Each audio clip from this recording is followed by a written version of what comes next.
Hello and welcome to Yetunde Vlogs. I am Yetunde. This is my happy Sunday dance. Welcome to another week on my vlog. Hope you guys have had a fantabulous week. I have had an interesting week. It's been alright. It's been good. It's been working and yeah, can't complain. Still got my weave in. Yep, this is weave life right now. Doing the whole, I got my natural hair, call it a protective style because my hair is all away. This is some sort of invisible part or something like that. I don't know it. Yeah, so I'm enjoying not having to do my hair. But I'm missing my hair because it's, like I said, it's hot up in her.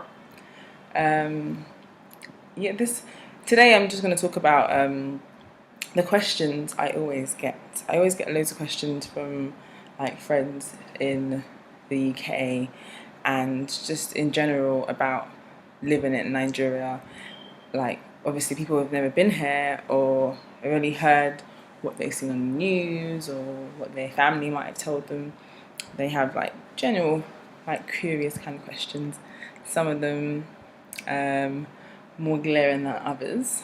More glaring than others, and some just general questions. So yeah, I'm gonna go through that. This is my answers, so it's just it's from my point of view. I'm not saying that it's the gospel, but this is just my point of view. So you know, for those that have those questions, this may help. Okay. There we go. Number 1.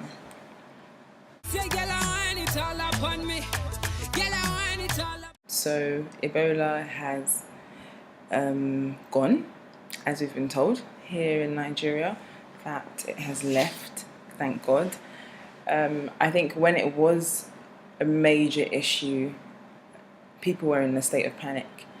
Hand sanitizers, people were running low in every supermarket. People were just buying hand sanitizers like it was cream, body cream. And personally, I don't think hand sanitizer is going to help eradicate Ebola if you have it. I think it was more for hygiene, and for someone that I feel like I'm pretty hygienic, I think that is just, if you maintain high levels of hygiene, you're less at risk to, you know, come into contact with the virus, or unless because it's something that you can catch from someone that's been infected, or you know, it's more likely to happen in areas where it's just highly contaminated, like with just all sorts of germs. You know, there's a problem with irrigation in Lagos. It's very poor irrigation, and you see a lot of open gutters. So when I heard Ebola was an issue, it was like, man, Lagos is done for, because you know it's not the cleanest of areas. But I just feel like God really has mercy on Nigeria, because it was, I think overall in West Africa there were about 2,000 cases, despite what was reported in the news about how scary West Africa was. I think I had people, you know, messaging me and calling me and saying, oh my gosh, are you okay, and how are you dealing with this Ebola issue? And I'm like, I'm fine. I don't really feel it. I didn't feel it in the sense that thank God I didn't come into contact with it or anyone else that had it, but I think I felt it more that there was a lot of fear. And you know, I'm really not about that fearful life at all, because you know, in England we had the whole mad cow disease issue, there was a SARS issue, so epidemics have happened. I just feel like when it's Africa, it becomes more of a world epidemic. You know, you have people like Sir Bob Geldof, who will you know, make a song talking about how much tears or whatever rubbish he was saying, Africa's in, when people don't have a clue what it's like to live in Africa. There is a lot of poverty in Africa, yes, and there's a lot of things that need to be changed. That's why it's developing. It's a developing, like Nigeria is a developing country, and there are many things that need to be changed about it. But it has a lot of potential to be great and greater. But if we continue to perpetuate like negative views and negative things about Africa, about Nigeria, then how will it ever change? How will it ever grow from developing to developed? But yeah, that's my bit of my rant. Anyway, let's go.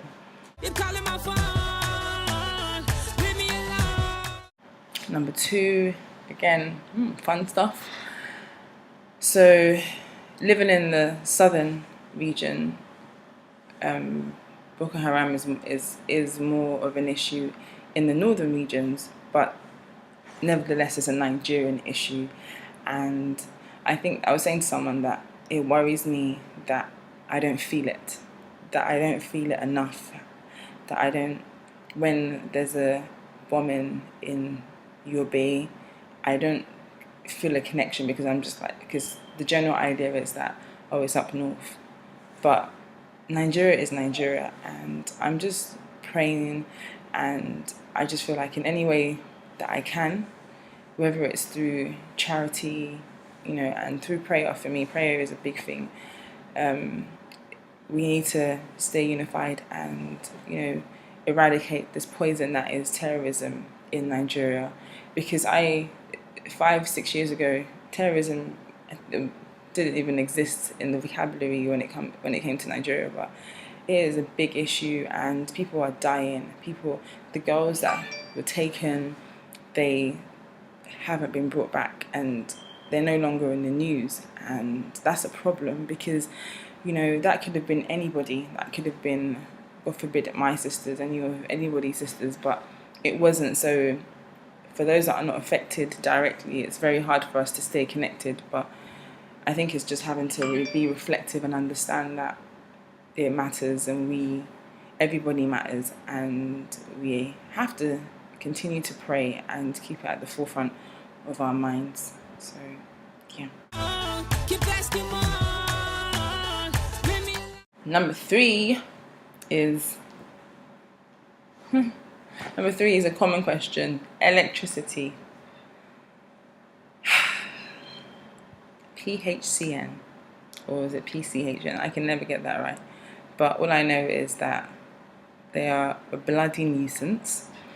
Thankfully, like I think I said before, that light is pretty good where I live, because I don't know, I think it's just the area that I'm in, the light is pretty good, and we have pretty good light. Although it was very strange over the couple of days that they would take it, and it took quite a while to bring it back. So this is what happens. Like, for example, let me just break it down. In England, you have like Southern Electric or something, and they are the providers of your electricity, and you pay them monthly, and you get your electricity. You may have a meter, and you pay into that meter. In Nigeria, you pay a bill, a NEPA bill or PHCN bill, to the general. There's only one electricity provider. There is no competition. So you pay that bill every month as well. They come to read your meter and you pay them. But the difference is that they don't give you consistent electricity. You still have to have a generator, a standby generator that uses diesel, and that has to be on standby just in case that they feel like they can just yank your electricity supply. So that's the unfortunate problems with Nigeria, and electricity is a big issue. I don't think it's as bad as it used to be, because I know that when I used to come and visit, it was pretty bad. And I know that in some areas it's worse than others. Some people just use generator almost 24/7, and some people rarely use it. But the fact of the matter is, it's still an issue. But funnily enough, it's not enough to chase me back to England. I'm still managing. I'm getting used to it. Just ironing my clothes before, when there's electricity, I iron my clothes, and so that I don't go to work with rumpled clothes, or charge my laptop and charge whatever I need to use whilst there's electricity. So when there is none, then I don't feel like, ah. So yeah. And number 4, security. Before I came to Nigeria, I think when I used to visit, I used to be very much aware of security and how it's a big issue. I know that crime has gone down considerably in Lagos. These are from testaments from people that have lived here that have said that it's a lot better, because daylight robbery was literally it was so common, and that was what was just going on a lot of the time. But now there seems to have been a crackdown, and there isn't so much robbery. I've heard that the ban on Okada, which is motorcycles, which is like commercial bikes that were used a lot of them, but in most areas they're banned. So, and they were used a lot in robberies, like they would ride past you and snatch your bag and stuff. So the ban has really reduced the level of crime. Also, but despite the fact there's still things that go on, there's robberies that happen, and you just have to be very, very careful. I know that when I first came, I was conscious of it, and then I forgot, just kind of acted like I was back in England, going out, come back at 11, 12, but I had my uncle just tell me that this isn't England, this is Nigeria, and you have to be very careful as you go, how you move around. You don't know who's watching you. It sounds like scary actually, but I think it's just a matter of being cautious. You can never be too careful, and I tend not to move around late at night. A lot of my things are done during the day, and I think my latest is about 10 o'clock. If I'm not at home and I'm staying at friends, I may stay over just so that I will go in the morning, because it's just better security wise. It's just, you just have to be safe. Keeping yourself safe is just very, very important. But there are ways to avoid being caught out and dodgy people. So it's not so scary. It's just having to be streetwise and using your nugget. Use your nugget. Don't be hanging out late. None of that stuff.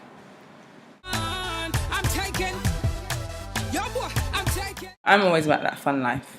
I think wherever you are in the world, you should always have fun. I don't understand the concept of being bored. I always say that I don't know how people can be bored, because there's always stuff to do. Even if I'm by myself, I'm cool. I'm not bored. But in terms of things to do, there's like karaoke bars. I went to a karaoke bar, that was really cool. You can go to the cinema, and there's like nice little spots to hang out. For me, I'm not really much of a clubber, but and the people that like to go clubbing, there's always like different clubs, but I just like to kind of chill, and if they play music, I can have a bit of a boogie, but like on my own or with my girlfriends. But I think there's go-karting. What else is there? There's loads. For those that think because you're in a developing country that I'm always like, I'm not in a jungle. I'm just not in England. So there's loads of things to do for fun. Like the way that I have fun is different now, because I feel like in England I could just jump on the bus or jump on the tube, and I'm off at whatever time, because security again isn't much of an issue. But I think with Nigeria, with Lagos, I have to plan my day more, and just kind of there's flexibility, but because of traffic as well, you have to kind of plan your day a bit more, and that's just really the main thing. And if I'm not getting a lift, I'm getting a taxi. I just have to be prepared for that. But otherwise, I can still turn up wherever I am. So yeah, man, turn up. So those are my 5 questions about living in Nigeria. I don't know why I keep doing that. But yeah, so if anyone has any questions, you could just drop me a line. Yeah, I'm open to answer them as long as they're not profanities.